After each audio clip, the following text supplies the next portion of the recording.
Assalamualaikum warahmatullahi wabarakatuh. Saya Dr. Ismar dari PPDS Ilmu Bedah FKUI Pekanbaru. Pada kesempatan ini saya akan menjelaskan secara ringkas mengenai prosedur operasi pada pasien dengan congenital duodenal obstruction atau atresia duodenum. Sebelum kita melakukan tindakan operasi, kondisi pasien harus dilakukan resusitasi, dipasang OGT atau NGT untuk dekompresi daripada lambung.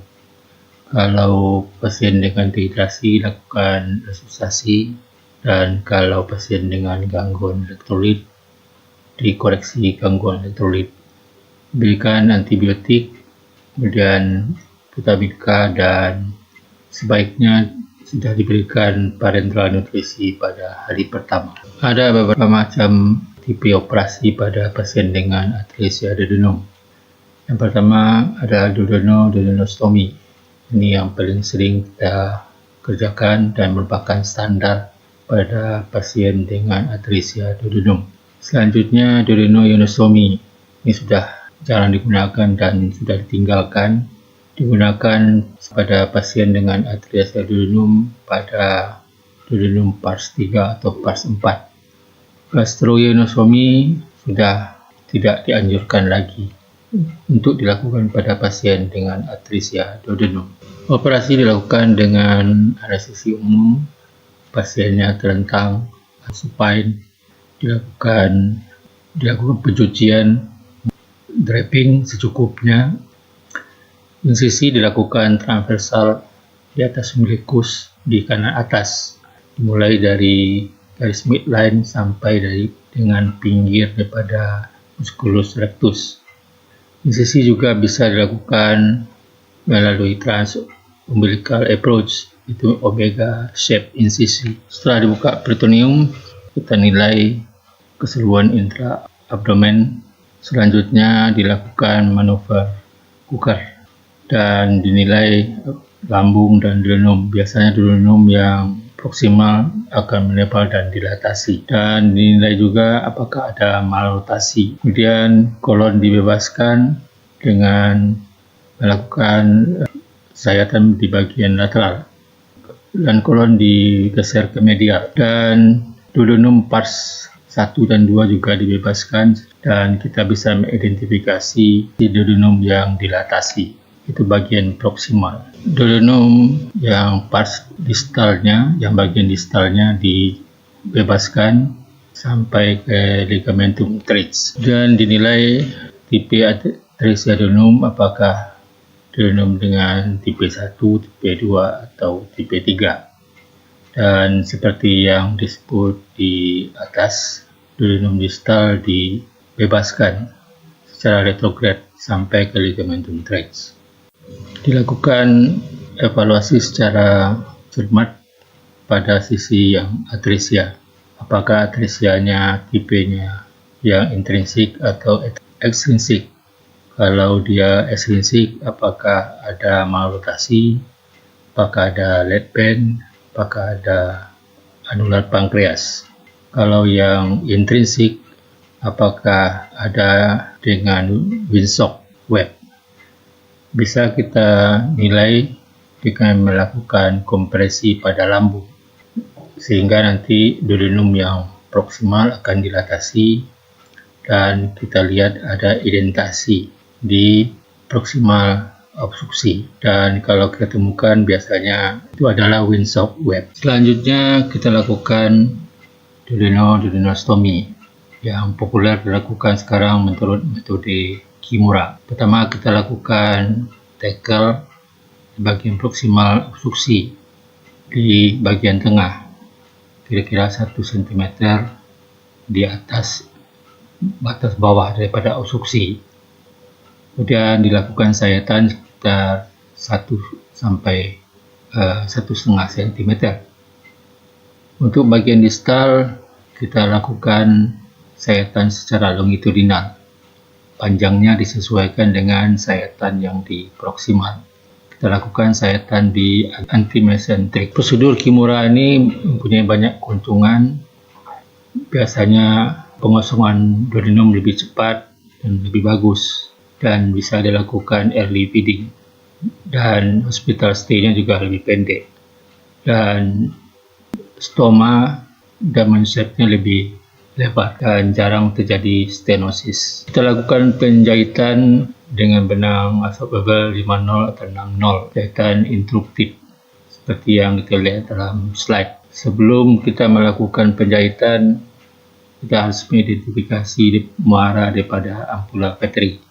Caranya sederhana dengan melakukan tekanan atau memencet gallbladder. Dari sana akan kelihatan nanti muara daripada ampula bateri.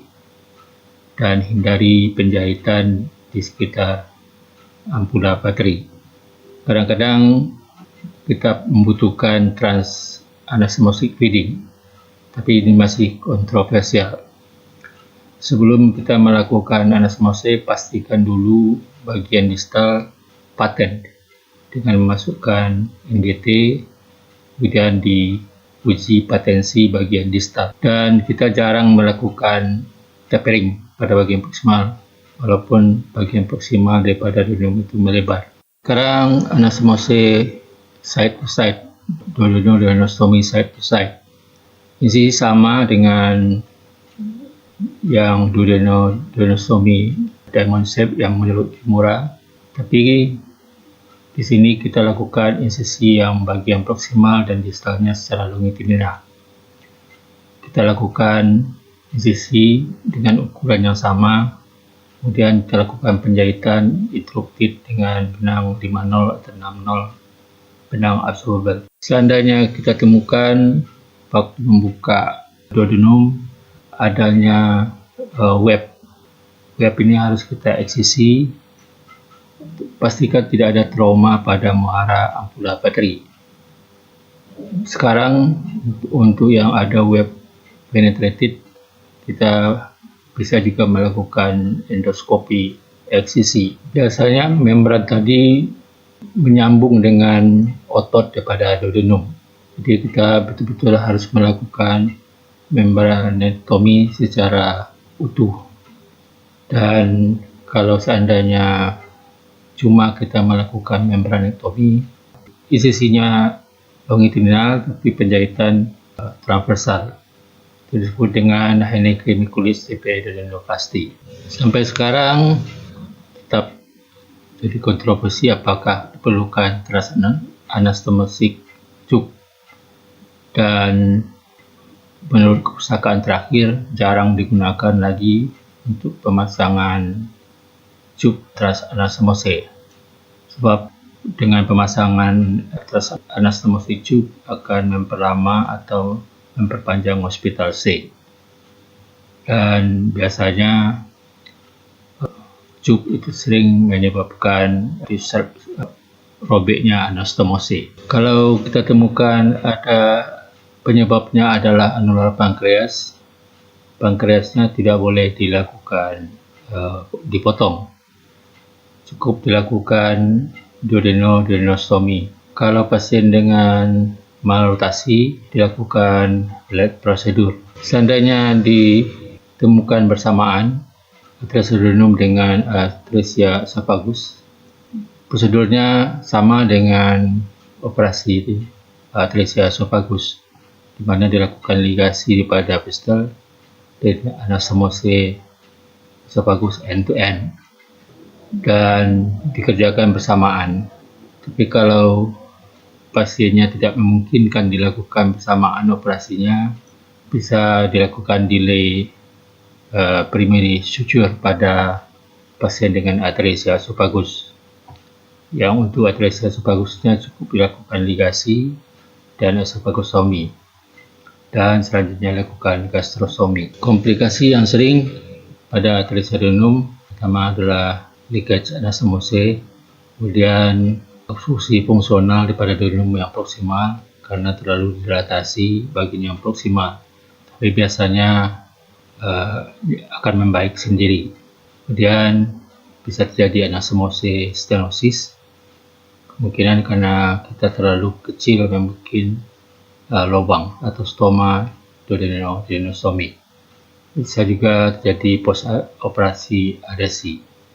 Komplikasi jangka panjang walaupun jarang ditemukan, bisa terjadi duodenal dysmotility atau megaduodenum, mana duodenum yang proksimal tadi tidak mengecil, sehingga akan menyebabkan duodenogastrik reflux. Bisa komplikasi selanjutnya adalah gastritis atau ulcus pepticum atau gastroesophageal reflux. Post operasi NGT tetap dipertahankan, pasien dipuasakan biasanya sampai 7-10 hari dan dilakukan total parenteral nutrisi, dan gastrostomi jarang kita perlukan.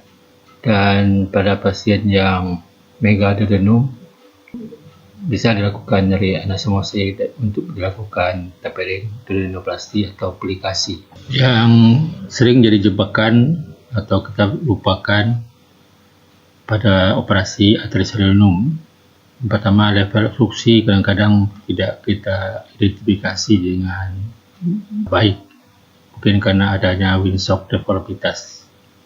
Dan waktu mereseksi daripada web, trauma daripada ampula bateri, atau waktu menjahit ampula baterinya terjahit sehingga menyebabkan pasiennya kuning.